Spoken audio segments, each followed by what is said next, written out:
and welcome to another episode of The Weekend by Candor Beach. Today, we are going to be talking to you about oil, war, and the rise of right wing nationalism. So, Sailesh, why don't you kick things off? Israel versus the Hamas. So America is sending its second aircraft carrier. So that is very, very um, big news. First, they sent the first aircraft carrier, USS Gerald Ford, last week, I believe. It came in, and because Israel is, preparing for a ground invasion as we speak, and to actually give more firepower, the Biden administration authorized the second aircraft carrier, USS Dwight Eisenhower, I believe. Yeah.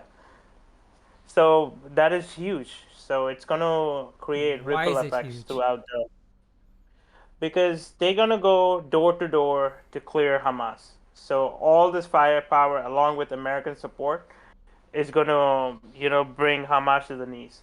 It's going to create a lot of humanitarian crisis, but Israel told the Palestinians to move south as they go from north to south to clear all these clear. Basically, they go door to door, clear all terrorists out.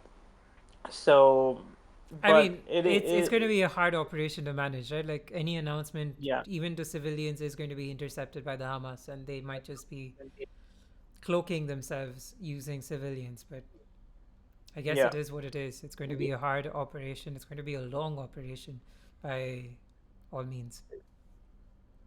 Yeah, and Israel, Hamas has all these underground tunnels, right? So that's going to make it a little harder. More like they can go underneath, and there's a huge, a slew of these tunnels everywhere. So that's going to get harder. Second thing is, Hezbollah is also supporting Hamas because it's also an Iranian proxy. So that's going to make They've it always much been more murky. anti-Israel, so there's that. Yeah. But So yeah. Israel relations have been on the mend recently, haven't they? I wouldn't say Iran Israel. I would say Saudi Arabia Israel.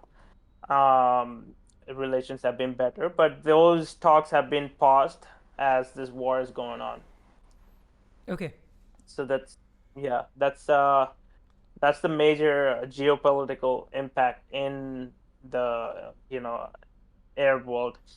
So if we're talking about that, let's jump on to the second one, the rise of right wing I can nationalism. see a smile on your face. I mean, it's happening. We had a podcast about this, right? So it started happening from Italy's election, where Giorgia Meloni, a right wing nationalist government, had been elected in 2022, and then recently, March 2023. It happened in Netherlands. The populist government won the provincial elections, the Farmers Party, right? So And now in New there Zealand. is exactly, there's a slow progression towards right wing nationalism, So and what are the repercussions of right wing nationalism? What are we more so likely to right wing see? nationalism, we I think we're going to see more of deglobalization, and concentration of resource management through within the country. Like if you look at America during the Trump era, he brought in he was a huge proponent of make in America, manufacture in America. That was there, and right now India, we have Atmanirbhar, make in India. That's a huge government program, which is being turbocharged by the Modi government. What I'd like to add So is that with the rise of deglobalization, you also see more like it's not going to be anti other nation. It's going to be you see the rise of near shore and friend shore terms where mm, which essentially depict support or geographical coalitions with yeah, your neighbors. And I think that's a step in the right direction because now you live next to one another. You are like if you support one another, you are more likely to progress, as opposed to, you know, say India or Pakistan relying on the West. Like that's miles away, like on the other side of the world. It's hard to reach, hard Yeah. to trade with. But yeah, but if like we've had that SARC support for a while now, right? Like if we could progress Hmm. that, yeah. So the third major topic. So we talk about this is something I don't agree with. We So had the so the Wall conversation right before Street, we so the started. Right? Wall Street Journal Yeah. reports that the oil prices are falling, and perhaps Mm. at the time when this article was being researched, oil prices were indeed on the decline. But there are reports that OPEC Plus is going to cut production. OPEC Plus is going to cut production through 2024, all the way up until a million barrels a day in July, I believe. Mm. And they are also looking at cutting production for the fourth quarter. So prices of oil are bound to rise. Early October, I think the prices were at the lowest they've been in a while, at Yeah. about 84, $85 a barrel. Or to quote the article, Now about it's a 91, right? $87. Yeah, that's at 91 Yeah. right now. So I don't know whether oil prices are going to fall. The point of the article was that we may be seeing the back of inflation, and we are likely to see a soft landing, and we are likely to see no recession.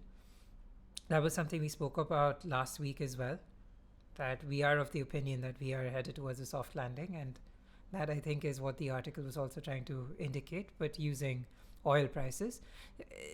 Perhaps a dubious metric considering price cuts. I'm sorry, production cuts, but whether it has a significant impact on reducing inflation is yet to be seen, because price seems to be on the Mm. rise, not fall. Yeah. I mean, yeah, that's I don't agree with Wall Street Journal with that perspective either. It's really hard for them to do that. Right. So So those so were our three what's major the pieces. yeah, what's the minor news in the paparazzi, man? The minor news. Well, I don't know about the paparazzi, but the Eras tour, they've just launched a film. I think that just came out this week. It's already grossed Yeah. $150 million, I think, on day one, which is insane. And I believe this, like, there have been reports saying that this tour is going to make Taylor Swift a billionaire. There are conversations like, so she's dating Travis Kelsey, a Kansas City Chief tight end, and Mm. Kansas City Chiefs tight end, and there's one guy who had posted on Twitter. I think he was probably trolling. He was like, "Taylor Swift is a gold digger." They were comparing, and Mm. then there were a bunch of these.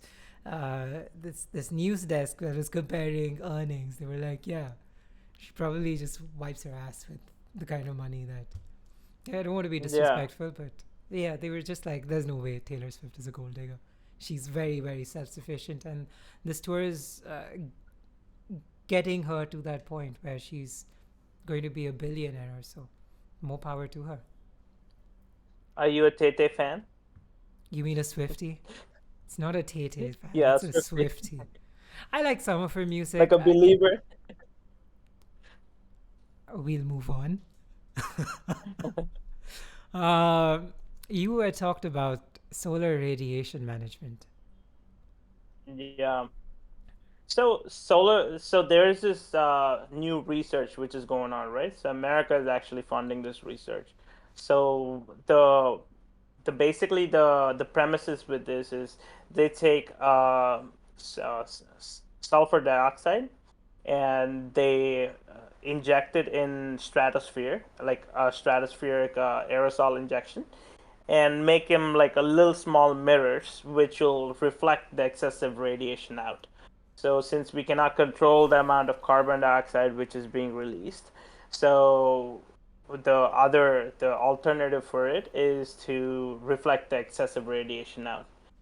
But there's good and bad to it. the bad is if you release more sulfur dioxide, it can react with the water vapor and become sulfuric acid, Acid causing rain. acid rains. Fun. Yeah, yeah. So that's one of the Doesn't sulfuric acid have a side pH effects. of 1? Wasn't it supposed to be like the Yeah, king it'll of acids or literally burn something? you. Fantastic. Mm. Fantastic. So No, it's that's one I don't major. know I don't know why aerosols are going to be the solution, but oh well, at least people are trying. Yeah, reflect radiation, right? So in the minor news, we can talk about the Afghani the currency hitting. It's the best performing currency of this quarter, so Wow. which is baffling. So, but still, Well, no, I mean, never mind. I was going to say that, well, if every other currency is going down and the Afghani currency is not connected, not pegged, not connected with the rest of the world, mm. then it's bound to be more stable. Good. All right. Yeah, I mean they Sure. stopped circulation of Taliban actually stopped circulation of any other currencies except Afghani. So it actually propped up their currency value up. So that's how they did it. One of the And measures that Greece was suggested, right? Like when they were defaulting. yeah, huge, Sure. huge. Well, that's the news for today. So Well, what that's else you this week. got? That's this weekend at a wrap, I think. Yeah. Cool. All right. Well, see you guys on the Thank next you one. guys. Thank you. Yep.